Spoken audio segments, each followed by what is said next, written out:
Hello and welcome to the season 3 premiere of a podcast about murder. Woo! I'm Jem and I'm here with Freya to talk about crime. I, for one, am excited to be back and recording these. Yay! How about you? Yeah, I'm excited. Oh my god, it's been a really long time. And so much has happened in the world. It's just a different world that we live in now. I would never have thought that back then when I was saying stuff like, yeah, everyone stay inside and it'll be over soon. Yeah. But I was even thinking back to because it's been over a year since we started the podcast. Yeah. And I was just thinking back at how much has changed since then. Yeah, definitely. So for today's episode, I chose a case that's interested me for a while. We're going to be heading over to Iceland to discuss the infamous Reykjavik confessions. Always wanted to go to Iceland. Me too. In a more That's not going to be happening for a while. physical way than this, but yeah. Well, maybe this case will change your mind. Mm. So this case is fascinating for a number of reasons, not least of which is the fact that it resulted in 6 people confessing to and being convicted of 2 murders, which to this day, police have no evidence actually happened. Wow. That's pretty crazy. So before we get started, I'd like to inform our listeners that we will be discussing instances of police misconduct and prisoner abuse, both physical and psychological. If these topics are sensitive to you, then give this episode a miss. The Reykjavik Confessions case is also known as the Guðmundur and Geirfinnur case, as it involves the disappearances of 2 men, Guðmundur and Geirfinnur Einarsson, who aren't related but share the same last name. What are the chances? Well, I don't actually know in Iceland. I was going to say, maybe high, maybe low. I don't actually know. So on the night of January 26th, 1974, Guðmundur Einarsson was out partying in Hafnarfjörður. Is maybe how that's pronounced? You gave it a go, and I think that's what matters. I tried. A town, this is 10 kilometers south of Reykjavik. He was 18 years old. The nightclub he was at had a reputation for being pretty rough. There would even be organised fights on the dance floor. After a few hours at the club, Guðmundur decided to head home on foot. Apparently the weather in Iceland can be quite unpredictable, and Guðmundur wasn't particularly well dressed for the walk. So he was only wearing a light checkered jacket, and it was starting to snow quite heavily. Guðmundur was seen walking, trying to hitch a ride, by 2 female acquaintances of his around 2 a.m. He wasn't alone. He was accompanied by an unidentified man in a yellow shirt. They both seemed quite drunk. When Guðmundur's acquaintances stopped to give him a ride, the man in the yellow shirt threw himself at the car. Scared, the 2 women drove off without them. So these 2 guys are walking. Yeah. And they're drunk. Yeah. And a car comes and they throw themselves at it? So there's 2 women in the car. And I think I remember reading, this is like a random detail, but one of the girls sort of had a crush on Guðmundur and was like, oh, we should stop. So they knew them from around town. So they knew him. They knew him, they didn't know the other man. Okay. So they stopped for Guðmundur, and the other man in the yellow shirt threw himself at the car in a kind of aggressive way. Right, okay. And they were just like, okay, let's get out of here. I was picturing them throwing themselves at a moving vehicle. But no, they stopped. No, they stopped. Yeah. Intending to give them a ride. Right, got it. Okay. Guðmundur was spotted once more between 2 a.m. and 3 a.m. that night, seemingly unaccompanied. Right. Svein Williamson stopped his car at some traffic lights. He and his 2 friends saw Guðmundur by the side of the road, drunkenly trying to stop cars. He slipped on some ice, but got back up and continued walking. This was the last time Guðmundur was seen. After a couple days passed, his father reported him missing. Investigators spoke to Guðmundur's friends, none of whom, by the way, had been wearing yellow on the night of his disappearance. Right. His friends hadn't been particularly worried about him up until that point, assuming he had hooked up with a girl or gotten into a fight. They began to worry that he had accidentally been killed in one of the fights that would occur, or had simply wandered. Regular fights. Well, because apparently it was something he was sort of known for, or that he'd simply wandered and gotten lost. Right. Investigators determined Guðmundur's most likely route home on foot, which was across an uninhabited field with numerous deep trenches. Search teams were sent to investigate this area, but the fresh snow meant that there was no discernible trace of Guðmundur. When the snow began to melt days later, there was still no sign of him. In Iceland, apparently, it's not unusual for people to sort of just disappear or go missing with no explanation. It's actually a part of their culture. Okay. Which sounds dubious to me. Yeah. And on top of that, murder is an extremely rare occurrence. Iceland didn't even have an official task force dedicated to searching for missing people until relatively recently. That's crazy. But it was basically just a community thing. That blows my mind, because it's like, okay, well, murder doesn't really happen here. Like, people just go. It's like, what? No, people go missing all the time, but there's no murder. Right, it's like, they're just gone. There's no need to look into this further. So there's a quote from an Icelandic detective, and he says, over decades and decades in Iceland, people have gone missing without anyone finding anything out. They sort of just disappear. And this is a detective. That just blows my mind. So, although strange, Guðmundar's disappearance wasn't particularly alarming to police. Right. 10 months later, however, another man went missing. And that's when things start to get interesting. Oh, okay. I was already interested, for the record. I was already interested. I want to know who the guy in the yellow shirt is. That's the mystery. Seems like the key to this.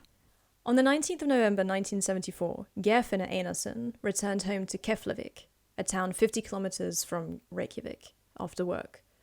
Geirfinnur was 32 years old and married with 2 children, which already paints a very different profile from Guðmundur. At around 10 p.m. that night, Geirfinnur went to meet some people and hitched a ride with his friend Þórður.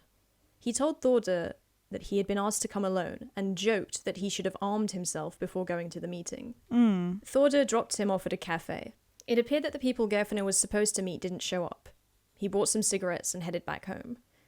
Shortly after he returned home, however, the house phone rang. His son answered. An unidentified male voice asked to speak to Geirfinnur Einarsson, and he passed the phone to his father. Geirfinnur listened. He stated, "I already came," to the man on the other end of the line. Then, "Okay, I'm coming." He headed back to the cafe in his red Ford Cortina. His car was found there the next morning, his keys still in the ignition. There was no trace of Geirfinnur. While it was possible that Guðmundur had simply wandered off and died accidentally, Geirfinnur's disappearance seemed more sinister. Investigators were able to determine that he had entered another vehicle at the cafe and had been driven elsewhere, but found no trace of him other than that. That's crazy. It is important to note that police officers from Keflavik had never investigated a murder before, so bear that in mind this whole time. They don't really have an idea of what they're doing. Their first real lead in the case appeared 3 days after Geirfinnur's disappearance. Witnesses described a man in a brown leather jacket making a call from a phone booth opposite the cafe at around the time Geirfinnur was summoned back there. The man hadn't needed to look his number up. 3 women had seen this man, 2 teenagers in the cafe, and a waitress. None of them recognized him, and the waitress noted that the man had overpaid for the phone call, paying the Reykjavik price. The investigators showed the witnesses photos, hoping to identify the man to no avail. They then decided that the most logical course of action was to make a bust of the unidentified man based on their descriptions. Right, I've heard of that happening before. Yeah, I mean, it's not uncommon. Interesting job as well, like sculptor to the police. Well, this is, I think, if I'm remembering correctly, I might be wrong, but the person who made this bust was basically just a detective's wife. Oh, who happened to be an artist. It's a nice little gig for her. Yeah. Well, I've heard of that happening, but I haven't heard of that happening recently. Like I remember hearing about this case where they made, not only did they made the bust of this missing boy, but they added all the clothes that he was wearing as well, and sort of like propped the bust up where he went missing. But I've to heard kind of that for like trigger missing people's people, memories, but not for a suspect that's sort of been dubiously described. But like the Somerton man is also, they do a bust, like they took a mold of his face or something to show to people, didn't they? Sorry, what did you just say? I just completely zoned out. The Somerton man. Didn't they make they made a little bust of him, yeah. But then they actually just put... But they would make him, would just make a mould of his face. Yeah. But anyway, this bust would come to be known as Kleifina. It was sent to the Reykjavik police and shown on TV, which traumatized a generation of Icelanders. There's a quote from a book that I read called Out of Thin Air, which is, the only thing we knew about crime was from Enid Blyton books. And then we see this creepy statue on the television, and we were convinced that it was coming for us. They're such a like I don't really know how to like describe this, but like culturally they're very like what is the word? There's a word for this, but it's like they're like narrative driven. They're like magic. It's not magical, but their culture has a lot of story-like aspects to it. No, but I'm there's really also confident. a very high percentage. Most Icelanders write stories. Yeah, and I've they heard write that. books. And it doesn't have to be fiction, but they all write. Yes, I've heard that as well. I've heard that about Finnish people as well. It's like dramatic. I don't know. It's dramatic, emotional, but it's not hysterical. It's like I'm not going to include like it's funny because what I include 10 here, minutes of us trying to find a word. what I end up including will be like a fraction of the time we actually spent talking about this. Okay, well, you better move on then. Police received hundreds of calls in relation to Geirfinnur. A recurring name was that of Magnus Leopoldsson, the manager of Kluburinn nightclub. 2 days before his disappearance, Geirfinnur had been seen talking to a man at Kluburinn. Rumour had it that Kluburinn was involved in smuggling operations, and police began to suspect Geirfinnur's disappearance was somehow related to these rumours. Police questioned Magnus Leopoldsson, but released him the same day. With no evidence or reliable leads, the Geirfinnur case was formally closed on the 5th of June 1975. 6 months later, a young couple was arrested for embezzlement. They would later confess to their involvement in the murders of Guðmundur and Geirfinnur Einarsson. These two people were Sævar Sisielski and Erla Bolladottir. Sævar Sisielski had always stood out in Iceland. In a country with such a small community, his name alone marked him as an outsider, Polish-Jewish on his father's side, not to mention his looks and behaviour. An artistic and sensitive boy, Sævar was often bullied due to his small size. To solve this problem, he befriended Christian Vidar Vidarsson, a much larger and stronger boy who played the role of bodyguard. He was also regularly beaten by his father with a belt, and his behavioural issues in school became so pronounced that the only solution was to send him to a school for troubled youths, Breidavik. Breidavik was shut down in 1979, and the horrors of ritual humiliation, not to mention the physical and sexual abuse most of the students had suffered there, only came to light years later. Most of the students? Yeah, because I didn't know this when I was reading about it, but it's a school, it would only ever have like 6 to 10 students at a time. Right, that's not a normal thing that I've ever heard of. Well, it's like it's literally like a sort of like worst case scenario, your child will become like a criminal if they don't go to this school kind of thing. Like it's so hardcore. Oh, it's like, yeah, okay. We have a thing in the UK, the Pupil Referral Unit. And that's like where if you've been like expelled from every school in your area and you can't I think it's go anywhere, then you go there. And normally they're very small class sizes because obviously that's not a common thing. And in any case, it's like a very isolated school with a one-on-one contact between these like abusive adults and these children. Great. That's not good. Sævar's experiences at Breidavik and his abusive upbringing meant that he was no stranger to the abuses of the system and the power structures that governed society. He often spoke of his desire to commit the perfect crime, one that would drive investigators mad due to its unsolvable nature. He was involved in numerous petty crimes such as drug dealing and smuggling, but nothing more than that. More often than not, he would use the money from these operations to fund his artistic projects. He had an inclination for painting and directing films. In December 1973, he became reacquainted with Erla Bolladottir at a party. They had met briefly as children, though had lost touch for several years. At this party, they both found themselves involuntarily taking LSD. Someone had spiked the drinks. And I was about to say, how do you involuntarily take LSD? And coincidentally found themselves trying to ride out the high in the same bathroom. They began talking and exchanging on a deeply profound level. A bond was created between the two from that moment onwards. Erla came from a relatively wealthy family. Her father had been a pilot at a prestigious airline, and as such, her family had spent several years in America. Although their circumstances gradually worsened once they settled back in Iceland, notably due to her father losing his job due to embezzlement, Erla's childhood was rather unremarkable until her teenage years. As many other teens her age, she had been sent to work on a farm for a certain time. During her time there, Erla was sexually assaulted by the farmer. God's sake.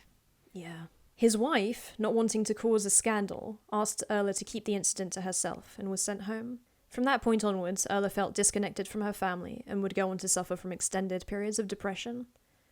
Her tumultuous relationship with Sævar, a known delinquent, separated her further from her family to the point where she had little to no contact with her mother or siblings. So this is just like a collection of people with very difficult pasts and tumultuous existences.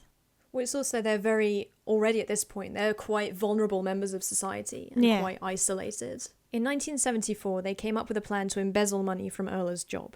They did this on 2 occasions, on August 23rd, 1974, and on October 18th. They didn't even know what to do with the money they had stolen at first. They spent some of it on an extravagant stay in a hotel in Reykjavik, where they pretended to be wealthy out-of-towners for a night, and splashed out on luxury grocery items such as meat.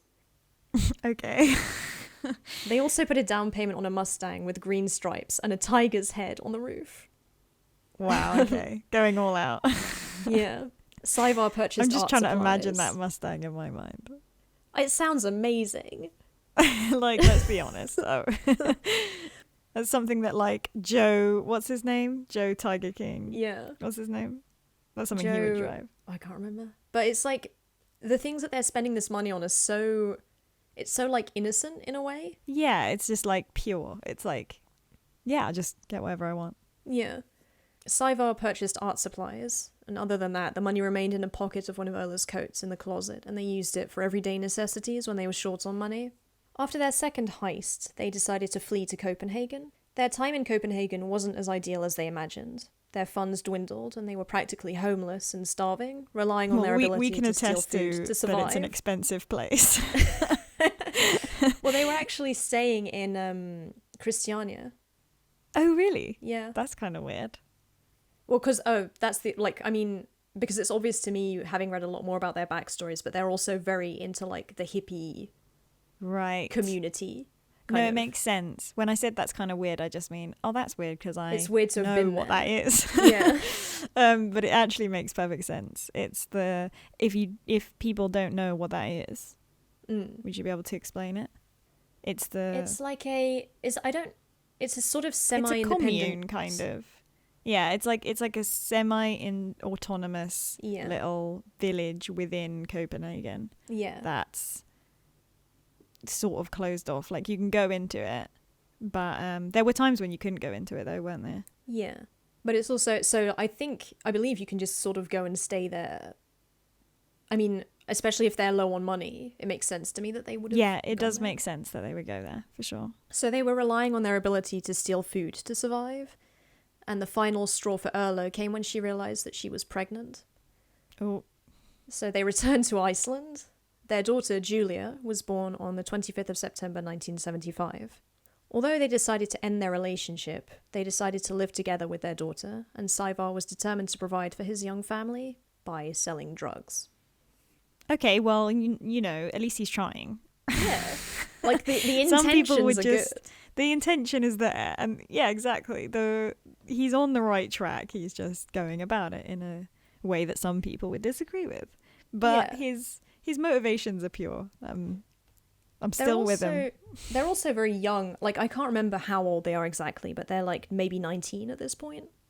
Right, yeah. So it's not an ideal situation, but at least they're going to try and provide. He's got such a checkered past that I can imagine it would be hard for him to find legitimate work. Totally. And that's one of the things that's wrong with lots of societies, is you can get people into a cycle of, like, and then you blame them for being in the cycle almost. You give them no opportunity to get out of it, and then you're like, well, why are you still doing things that are bad? But those are the only options that are open to them. Back to the Guðmundur and Geirfinnur cases, the police had no leads and were under a lot of pressure from the public to solve them. They heard rumours that Saevar knew something about Guðmundur's disappearance, and his involvement in the murder seemed likely. Because of this, I mean, he's a sort of petty criminal, I guess. Known around the area. Yeah. Thought of as, around the same age as the victim. I mean, it sort of makes sense. It's a tenuous link, but maybe not in a small town. If you can't find anything, like, you're grasping at straws at this point, and you'd sort of be like, well... I mean, it definitely happens all the time that's where the police get their suspect from. They're just kind of like, okay, well, who runs around here and is bad? Yeah. In police custody, they were eventually able to force a confession out of him and his would-be accomplices. On the 12th of December 1975, the police broke into Saevar and Erla's home and arrested them. Years later, during an interview, Saevar gave this description of their arrest. "It wasn't until I heard a scream in the hallway that I noticed that something was happening. By then, Erla had taken the rubbish out after dinner, and she was on the floor in the corridor, and they were going to handcuff her. I asked them what the fuck they were doing, and an older lady arrived from the next apartment and shouted, asking who these men were. Then they let her go. I told them to get out of the building. I knew there was something big going on, but they started with all kinds of insults, and I was put in front of a judge, Orn Hoskuldson, who put me in custody because of the mail fraud case. And I complained about how these men behaved, how they attacked the mother of my child and insulted me. Then he just laughed, and they laughed as well, in a crazy manner. And then I knew something was going on, and I knew it had nothing to do with the mail fraud case either. Erla, whose life revolved entirely around her young daughter, was separated from her without understanding why or how long she was to remain in police custody. The police questioned her regarding their embezzlement and Saivar's other criminal activities. Erla, who had a history of mental illness and who was extremely vulnerable following her separation from her daughter, was easily manipulated into divulging the details of the crimes to the police, under the assurance that cooperating would allow her to return to her daughter. When police had seemingly finally gotten the information they wanted out of her and were preparing to let her go, they showed Erla a picture of Guðmundur and asked her if she recognized him. They began to question her about the night of his disappearance. The night stood out to Erla because of a particularly traumatic nightmare. Police latched onto this piece of information, convincing her that her nightmare may in fact have been a repressed memory of what had really happened that night. The promise of imminent freedom that had been dangled in front of her just moments beforehand was snatched away, and Erla was subjected to hours of intense questioning as police attempted to piece together the events of Guðmundur's murder at the hands of Saivar. People really do think, like, well, I would never confess to something I didn't commit. But you've crazy. never sat in a room for 9 hours having someone desperately trying to get you to say things, and someone who knows how to get you to say things that you might not want to say. They're also like, this guy and Erla have this history of mental illness, and she, I think at the time of Guðmundur's disappearance, she had been in this depressive episode for like weeks on end where she couldn't get out of bed, and she was basically just blacking out months of her memory because there was nothing really happening. Yeah. So it's very easy then for someone to sort of latch onto any information you have. So according to police, this is the official version of events. Erla had seen something on the night of Guðmundur's disappearance that she had repressed, thinking it to be a nightmare. They set about helping her remember. Right. In her nightmare, Erla had heard Saivar and his friends whispering outside her window. She remembers the lead detective becoming very intense, getting right up into her face. "We are going to help you recall everything. You will not be able to leave here until you tell us what happened to Guðmundur Einarsson." Erla was thrown back into solitary confinement, where she recalls beginning to question her own memory, wondering if it was really possible that she had witnessed something which she had forgotten.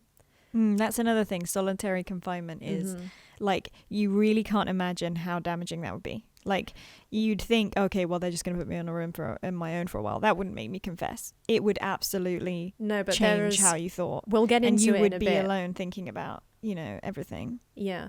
After a 10-hour-long interview, the police prepared a statement which Erla signed, saying that she had seen Saivar and 3 of his friends with a body wrapped in a bedsheet, the body of Guðmundur Einarsson. Meanwhile, Saivar was faring far better than Erla in police custody, psychologically anyway. He was used to abusive authority figures, so he refused to bend to the investigators' will and denied everything whenever they tried to get a confession out of him. However, when police presented him with Erla's signed confession, something in him broke. While he knew that he could withstand the police's harsh treatment, he knew that Erla would be faring much worse. Erla's account of events in hand, Saivar soon began confessing to the murder of Guðmundur, implicating 3 of his closest friends in the crime: Kristján Vidar Vidarsson, Trygvi Rúnar Leifsson, and Albert Klan Skaftason. Valiant Albert attempt. Klan Skaftason. In Erla's nightmare, she heard Saivar and his friends whispering beneath her window. The next morning, a sheet was missing from her bed. This sheet would later turn up, covered in bodily fluids. For police, this missing sheet was key evidence that Saivar and his accomplices had done something to Guðmundur, using the sheet to wrap his body up and transport him to hide the body. Years later, Erla would explain that she had been too ashamed to admit that she had soiled herself as a result of her nightmare and disposed of the sheet herself. The official confession to the murder took over a year to establish. It was difficult because the suspects kept changing their stories. Gosh, okay. Yeah, However, they kept changing their stories because it's not real. Exactly. Sounds a bit suspicious to me. However, the final version was the following. Saivar, Kristján, Trygvi, and Guðmundur returned to the apartment. There, a fight had broken out over who was meant to pay for a bottle of liquor. Guðmundur had been accidentally killed as a result. They wrapped his body in a sheet and called their friend, Albert, to drive them out to the lava fields in his car, where they buried Guðmundur's body. Glad to have found an answer to the investigation that had gone on for over a year now, police were proud of the work they had achieved in getting these truants to admit to the murder. They didn't look into inconsistencies, such as the fact that none of the neighbours who shared paper-thin walls with Sævar and Erla had heard nothing on the night of Guðmundur's disappearance, let alone a fight that could have resulted in murder. It wasn't important that the phone had been disconnected on that night, so they couldn't have called Albert to come over. Never mind the fact that Albert had been driving a Volkswagen at the time, and not his father's car at the time of his arrest, which was the one in the original confession, a Toyota. So none of these things are just linking up, like it's all just not really No, this sense, is the but thing, they're just though. kind of like pushing it all into the... What's great about these small inconsistencies is that the suspect's details of accounts would change whenever confronted with these. Right. So, it's not an issue. Oh, great. A job well done, police were clearly on such a roll of brilliant detective work that they began to wonder if Sævar and his gang could also be involved in the other disappearance that had been unsolvable up until that point, Geirfinnur's. Oh my god. It's like just having just finding something you can just sort of sweep all your trash into. Yeah, basically. Separated from her family, her partner, and her friends, Erla had little contact with others following her release from prison. The only people she had regular contact with were police officers. They endeared themselves to her. As the only kind of support system she had, they were a comforting and helpful presence. Under the guise of offering her a much-needed police security, they would help her with shopping and spend long hours lending a friendly shoulder to cry on, or simply allowing her to share the events of the day with. Vulnerable and starved for human contact, Erla found herself attached to these officers who had seamlessly made themselves a part of her life. One afternoon, a police officer asked her seemingly innocuous question. Could Sævar have had anything to do with Geirfinnur's disappearance? The series of questions relating to his disappearance, Erla remembers, were all phrased as hypotheticals. As such, this predetermined her answers. Yes, Sævar hypothetically could have had something to do with Geirfinnur, she supposed. This hypothetical maybe was enough for police to launch another investigation into Sævar and his nefarious gang. It took police roughly a year to establish the details of Geirfinnur's murder. This time, a former teacher of Sævar's, Guðjón Skepferðisson, was implicated in the crime. The story that began to take shape was that Geirfinnur had been involved in smuggling operations with Sævar and his gang. One of their encounters had turned sour when he didn't present the promised merchandise, and he was accidentally killed at sea. Supposedly, Erla had been a passive witness to his murder and burial. If so, she could lead investigators to the site of his body. Over 2 years, the suspects were taken on about 60 trips across Iceland to help police locate the burial sites of the victims. Erla recollects these trips. Quote, "We would all be walking across these rocks and asked, could it have been here? And I was just going, well, maybe, I don't know." End quote. They would also make the suspects reenact the murders with investigators, which, as we'll get into in a little bit, this is a technique used to specifically create memories. By enacting a physical act, it anchors it in your mind as a potential memory by fabricating these kind of muscle memories. Mm.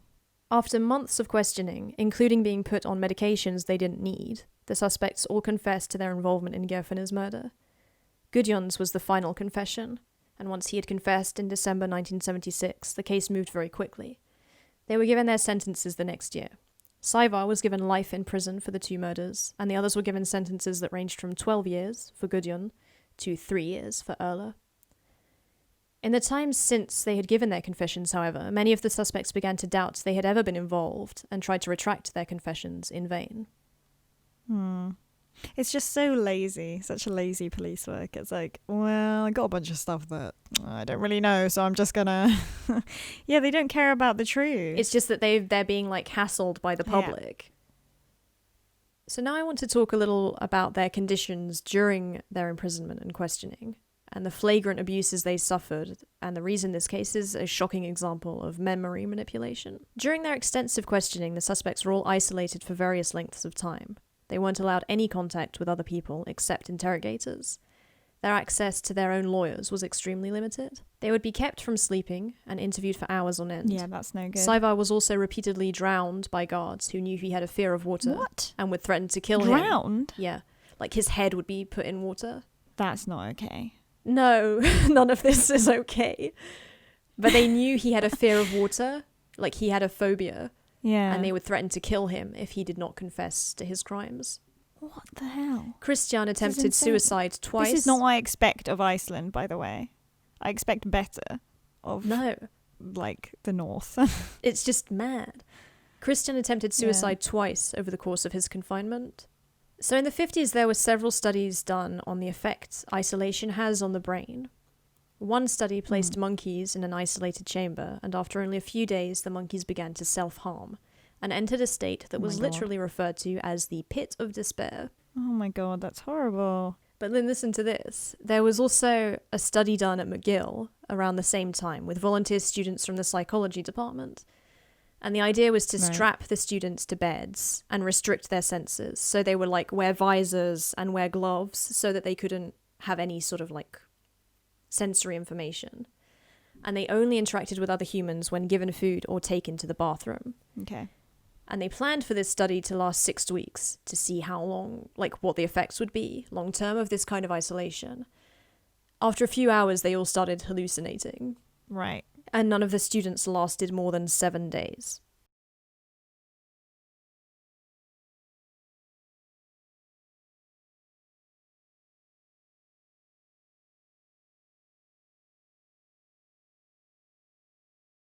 So this is a fun game. Can you guess how long the suspects in the Reykjavik confessions were kept in solitary confinement? Okay. Like, just a sort of ballpark? At a time or over the course? Over the whole course. I mean, yeah, a cumulative. In hours, like over a cumulative total of the amount of time, like throughout the questioning. Yeah. Oh, I don't know. A week? Okay, so the figures vary slightly depending on the sources, because obviously the records of this weren't like, the police weren't jotting this all down. Right. But by December 1977, it is estimated that Albert had been held for the least amount of time, 87 days. Oh my god, that's not what I thought at all. No. I had to say oh my god again because I have to cut my first oh my god because I know I yelled at the mic. That's crazy. That's not okay. I said a week. Yeah. For me, like a week would have been like, oh, that's a really long time. Erla was held for 241 days. Oh my god, that's horrible. Gudjon. Like, where's like the UN? Like, where's anybody in this? Well, this is the thing, is that Iceland internationally is a very isolated country. And at this period, there's a lot of issues regarding like outsiders coming in to influence Iceland. Which is why Sævar is also he's such an outcast, because he's so clearly not Icelandic that people don't trust him on sight, kind of thing. Okay. Because he looks Polish and Jewish. That's so fascinating to me because I didn't even know how you would see that. I'm like, so honestly clearly. though, I look at the photos of them and I'm like, he looks like they all do. This sounds weird, but like differences between white people groups don't really register with me. I can see darker versus blonder, but I can't see like ethnic differences in faces. Well, I think he does have darker hair. They all sort of tend to have blondish, reddish hair. Yeah. I feel like you need to be a very like isolated, homogenous group of people to notice things like that. Yeah. So anyway, Erla was held for 241 days. Gudjon was held for 412 days. Wow. Christian for 503. Sævar for 615. And Trigvi for the longest for 627 days. That's almost 2 years. Yeah. In solitary confinement. Yeah. But at this point where they're being kept, have they been convicted of a crime even? They're sort of undergoing questioning, and because they will at times confess, and then basically because they just want to give the investigators what they want to hear. Sure, but they haven't been But there's no convicted body of a crime. There's no actual crime evident. There's no evidence that there's a crime to begin with. But they haven't had a trial. They go, because this is the whole thing I'm not entirely sure about, but there's a judge who seems to be overseeing a lot of the aspects of this case. Right.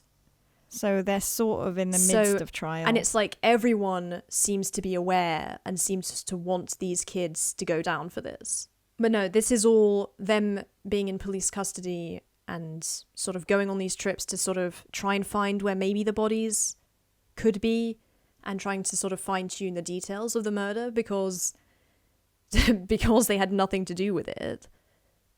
Then obviously the details aren't fixed. None of them are telling the same, like they have to sort of figure out how to tell the same story without having any contact with each other. I'm still stuck on this, like, I mean, it wouldn't be okay for that to happen to anyone if they'd been convicted of a crime. But they haven't even been convicted of a crime. So there's not even like a semblance of justification for this kind of treatment. It's just really just blows your mind. And on top of this, they were given extremely high dosages of medications such as diazepam and mogadon. I don't know what that one is. I've never heard of the second one, but I know diazepam is like, you know, sort of sedative kind of. Yeah, so this was to calm them, but it obviously made them very susceptible to manipulation. For sure. And actually, high dosages of these meds can just straight up cause amnesia. Erla says she became so desperate to speak to someone that she would do anything just for a little attention. Quote, "You become this helpless baby. It's like your mentality and intelligence shrinks, and you're in this abstract world with no comparison." End quote. Held in solitary confinement for over 7 months, her grip on reality disintegrated. She says, "I was going crazy, wondering, did I even ever have a baby? Is that also my imagination? Because I could swear that I feel that I do, but no picture is coming." Oh, that's so sad. But can you imagine not being able to picture your baby's face and questioning if you'd ever even given birth? And a lot of the information we have from their time in police custody actually comes from their first-hand experiences, as many of them kept journals during their time in prison. Notably, Guðjón and Trigvi's writings have been fundamental in illustrating the horrors they suffered on a daily basis for a prolonged period, and how their mental state deteriorated as a result. For instance, here are some of Guðjón's entries. One of his first entries reads, "I know nothing about this case." A mere month later, on the 8th of December 1976, he says, "I admitted to killing Geirfinnur and gave a statement about the trip to Keflavik. Now hopefully the man's body can be discovered in the next few days and Icelandic society can take a deep breath and relax. Shortly afterwards, I can't remember anything and I'm losing my mind." And in January 1977, "There is something really wrong about this case, particularly the fact that I can't remember anything." The story of Trigvis Diaries is an interesting one. He had been kept the longest in solitary confinement and had kept extensive diaries during his time in prison. Apparently, a priest who believed in his innocence helped him smuggle them out. In one of them he writes, "This is a diary that an innocent man is keeping in here regarding a big case that he is wrongly accused for, but the truth will always come out, even if it is late." There are also accounts of him trying to resist the drugs they were force-feeding him. Then he decided that it is, quote, "better to be completely numb here." Trigvi's daughter Kristin discovered the diaries when she was a teenager and would read them in secret. One day her father decided to destroy all of them, unaware that she had 3 hidden under her bed. He never spoke of them with her until she mentioned them on his deathbed. She said he seemed pleased that she had read them all. Kristin eventually decided to take the journals to Gisli Guðjónsson in 2011, a forensic scientist and leading expert in the psychology of false confessions. After spending hours reading Trigvi's diaries, Gisli was convinced that they changed everything.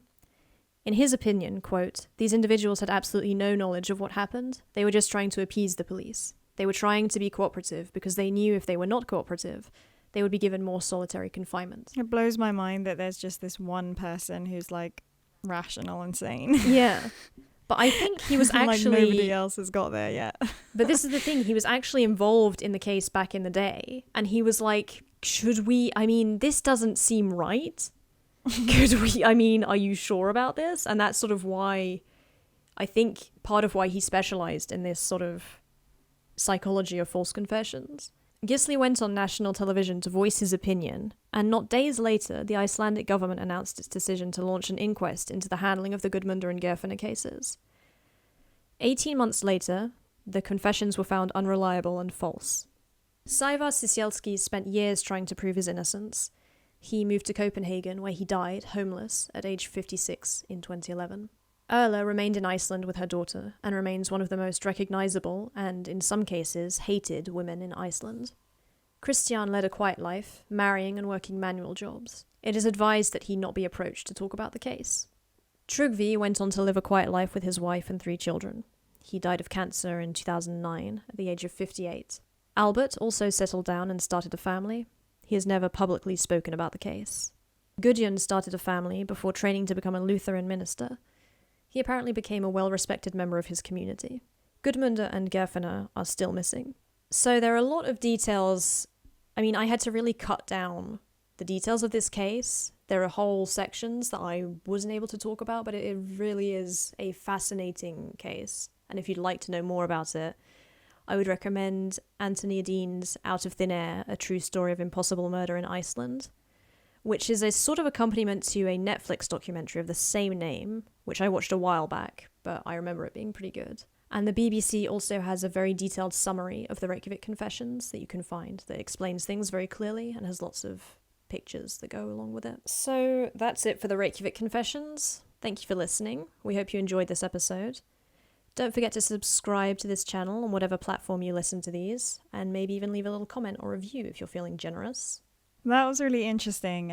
I find the sort of psychology of false confessions really interesting. And definitely it's something that that we need to be really careful of as a society, because it's been so misunderstood for so long. I can't help but think how many people over the years before we knew this was a thing have not only been imprisoned but possibly been killed for committing crimes that they didn't actually commit, because people are social creatures, and we can be so easily suggested by peer pressure and all these other social phenomenon that we don't even realize affect us as much as they do. But that was the thing in one of the studies, I think, or maybe it was a more recent study actually, on false confessions, where they took, several volunteers for this thing and, put them in a room and sort of interrogated them about this childhood memory of being in a hot air balloon. Right. And none of these people had been in a hot air balloon, but the more they were asked about it, and then they were shown like doctored photographic evidence of them being in a hot air balloon as a child. And I think like 2/3 of the participants then would go on to state that they had been in a hot air balloon as a child after only 3 interviews. That's crazy. But I find that mad. But then to be honest, I was like, if I were put in that situation and someone was like, yeah, don't you remember? Look, here's a photo of you in a hot air balloon. I'd be like, well, I guess I did go in a hot air, sounds, I mean, yeah, sounds plausible. That's fascinating. Yeah. So we're also on social media.